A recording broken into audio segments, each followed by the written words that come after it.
करता है वह मुझसे समझा नहीं, और जो मुझसे प्रेम करता है वह मुझ में विलीन हो जाता है। भक्ति का अर्थ भय नहीं, समर्पण है, क्योंकि भय ईश्वर को दूर करता है। जब भक्त डर से पूजा करता है तो वह केवल नियम निभाता है, पर जब वह प्रेम से भक्ति करता है तो हर सांस प्रार्थना बन जाती है।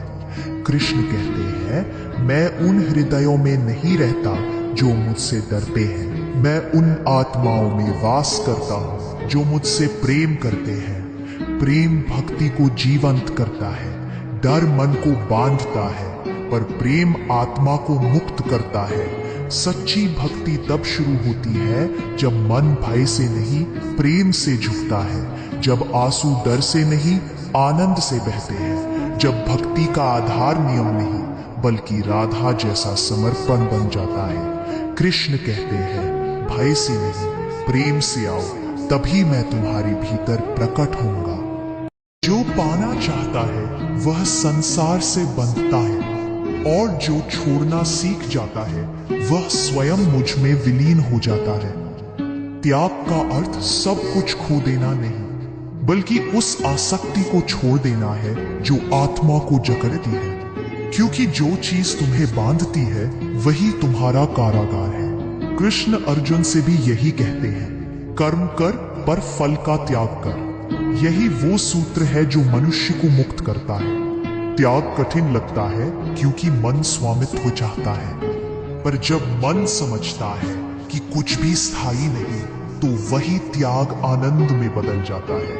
त्याग में दुख नहीं बल्कि आत्मा की शांति छिपी होती है। जिसने त्याग करना सीख लिया उसने संसार को जीत लिया, क्योंकि त्याग से बड़ा कोई बल नहीं और स्वतंत्रता से सुंदर कोई सुख नहीं। ध्यान सिर्फ आंखें बंद करने में नहीं बल्कि हर कर्म में मुझे देखने में है। जब तुम कर्म करते हुए भी मुझ में लीन हो जाते हो, तभी तुम्हारा हर कार्य पूजा बन जाता है। ध्यान कोई स्थान नहीं, एक अवस्था है।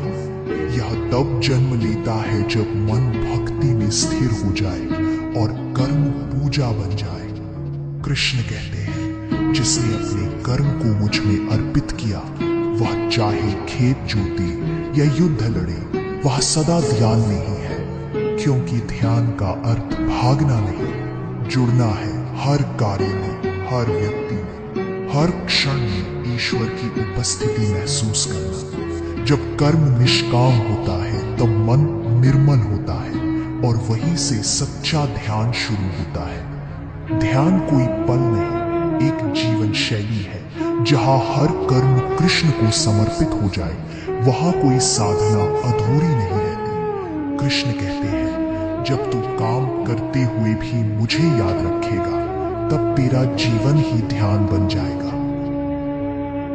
जिसे अपने ज्ञान पर गर्व है उसने अभी कुछ सीखा ही नहीं, और जो हर किसी से कुछ सीखने को तैयार है वो पहले से ही ज्ञानी है। ज्ञान का बीज तभी अंकुरित होता है जब मन झुकना सीख लेता है। अहंकार मन को बंद कर देता है और विनम्रता उसे खोल देती है। जो व्यक्ति झुकता है वह टूटता नहीं बल्कि और अधिक दृढ़ हो जाता है, क्योंकि झुकना हार नहीं बल्कि आत्मा की ऊंचाई का संकेत है। कृष्ण अर्जुन से भी यही कहते हैं, जब तू सब जानता हुआ भी प्रश्न पूछेगा तभी तेरे भीतर सच्चा ज्ञान जन्म लेगा। विनम्रता ही वह चाबी है जो ज्ञान के द्वार खोलती है। जो नम्र है वही सबसे ऊंचा है, क्योंकि वह खुद को शून्य बनाकर ईश्वर को अपने भीतर भर लेता है। कृष्ण कहते हैं, जो झुक गया वही जगत को समझ गया। जब शब्द थक जाते हैं तब मौन बोलता है। भक्ति की सबसे सच्ची आवाज वही है जो बिना बोले हृदय से निकलती है। हर प्रार्थना को शब्दों की जरूरत नहीं होती। कभी कभी सिर्फ एक मौन आंसू कृष्ण तक वो बात पहुंचा देता है जो हजारों मंत्र नहीं पहुंचा पाते। मौन वह सेतु है जो मन को आत्मा से जोड़ देता है। जब मन शांत होता है तभी ईश्वर का संगीत सुनाई देता है, क्योंकि जहां शोर है वहां अहंकार है और जहां मौन है वहां सदाए है। वहां परमात्मा है। कृष्ण कहते हैं, मुझसे मिलने के लिए बोलना नहीं, बस सुनना सीखो, क्योंकि मैं शब्द नहीं, मौन में वास करता हूं।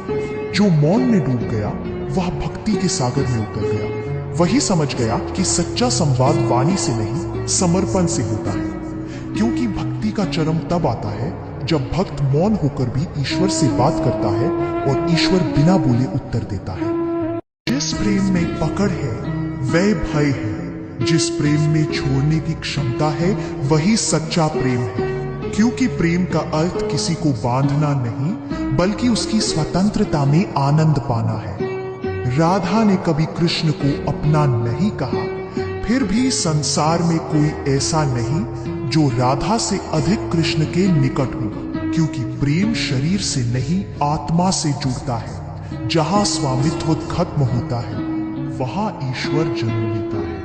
सच्चा प्रेम किसी को पाना नहीं चाहता, वह केवल देना जानता है, भले ही अंत में कुछ न बचे।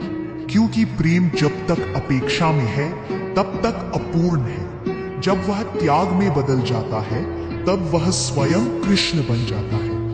प्रेम तब तक सांसारिक है जब तक वह पाने की चाह रखता है, और जब त्याग में मुस्कुराता है तब वह दिव्य हो जाता है। कृष्ण कहते हैं, जो प्रेम छोड़ना जानता है वही सृष्टि को जोड़ना जानता है। जो बदला लेता है वह मन से हार जाता है, पर जो क्षमा करता है वह आत्मा से जीत जाता है। क्योंकि क्षमा करना दूसरों के लिए नहीं, स्वयं के मुक्त होने के लिए होता है। क्षमा का अर्थ भूल जाना नहीं है, बल्कि उस पीड़ा से ऊपर उठ जाना है जो तुम्हें बांध रही थी।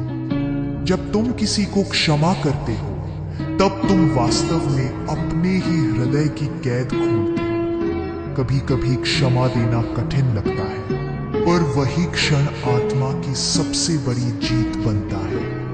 क्योंकि द्वेष आत्मा को जला देता है और क्षमा उसे प्रकाश से भर देती है। कृष्ण कहते हैं, जिसे तुम क्षमा करते हो वास्तव में तुम अपने भीतर के क्रोध को शांत कर रहे होते हो।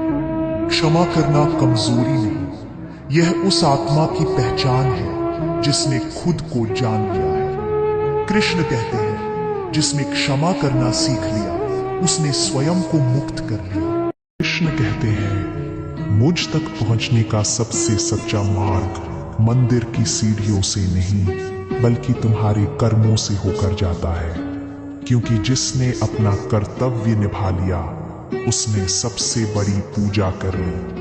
धर्म केवल ग्रंथ पढ़ने से पूरा नहीं होता, धर्म पूरा होता है जब हम अपने कर्मों में सत्य और ईमानदारी उतारते हैं। अगर पूजा में घंटे बजते हैं तो कर्म में परिश्रम की गूंज होती है।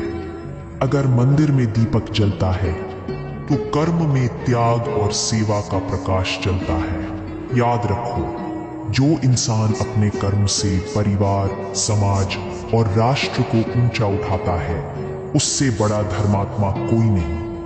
और जो केवल पूजा में व्यस्त रहकर कर्म छोड़ देता है वो धर्म के नाम पर पलायन कर रहा है। कृष्ण गीता में कहते हैं, तुम्हारा अधिकार केवल कर्म करने में है, फल की चिंता करना तुम्हारा धर्म नहीं। अगर सच में भगवान तक पहुंचना है तो सिर्फ माला मत जपो, अपना कर्म भी जपो। क्योंकि कृष्ण कहते हैं, जो कर्म करता है वही मेरा सच्चा भक्त है, और जो कर्म छोड़ देता है उसकी पूजा भी अधूरी है। इसलिए याद रखो, कर्म ही सबसे बड़ी पूजा है और कर्म से बड़ा कोई धर्म नहीं। कृष्ण कहते हैं, जो भक्त मेरे चरणों में बैठकर तुरंत फल चाहता है वह व्यापारी है, पर जो बिना थके, बिना शिकायत किए धैर्य के साथ प्रतीक्षा करता है वही सच्चा भक्त है। क्योंकि भक्ति का सौंदर्य मांगने में नहीं, धैर्य से जीने में है। जीवन के संघर्ष हर किसी को मिलते हैं। कभी समय साथ नहीं देता, कभी लोग छोड़ देते हैं, कभी सपने अधूरे रह जाते हैं। यही वे क्षण है जब धैर्य की परीक्षा होती है। धैर्य का मतलब चुपचाप सहना नहीं, धैर्य का मतलब है भीतर से अडिग रहना, विश्वास बनाए रखना। याद रखो, बिना धैर्य के भक्ति अधूरी है, बिना धैर्य के प्रेम अधूरा है, और बिना धैर्य के जीवन असफल है। कृष्ण का मार्ग यही सिखाता है, जब समय कठिन हो तो भागो मत, धैर्य रखो, क्योंकि हर कठिनाई के बाद ही अनमोल वरदान मिलता है।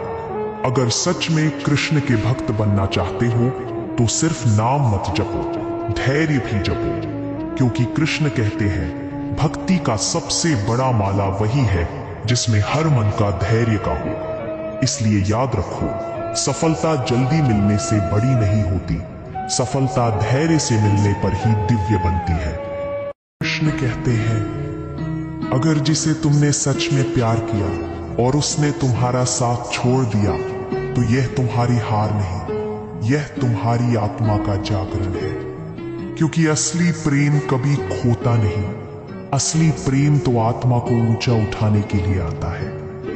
प्यार का मतलब केवल साथ होना नहीं, प्यार का मतलब है किसी के लिए इतना सच्चा होना कि वो तुम्हारे दिल में हमेशा जीवित रहे, चाहे दूरी कितनी भी क्यों ना हो। जिसने छोड़ दिया उसने बस तुम्हारा साथ छोड़ा, पर उसने तुम्हें यह सिखा दिया कि प्यार स्वामित्व नहीं बल्कि समर्पण है।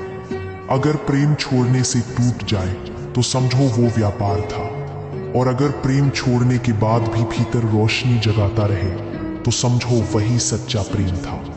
कृष्ण और राधा का प्रेम हमें यही सिखाता है, साथ न होते हुए भी प्रेम अटूट हो सकता है। प्रेम कोई रोना धोना नहीं, प्रेम तो आत्मा की ताकत है। तो अगर किसी ने तुम्हारा साथ छोड़ा है, रोना मत, बल्कि उठो और सोचो, उसने मुझे सिखा दिया कि प्रेम क्या होता है। कृष्ण कहते हैं, सच्चा प्रेम कभी समाप्त नहीं होता, वह बस रूप बदलता है, और जो प्रेम को आत्मा में जी लेता है उसके जीवन को कोई दुख छोटा नहीं कर सकता। इसलिए याद रखो, जिसे खोकर भी तुम मुस्कुरा सको वही असली प्रेम है।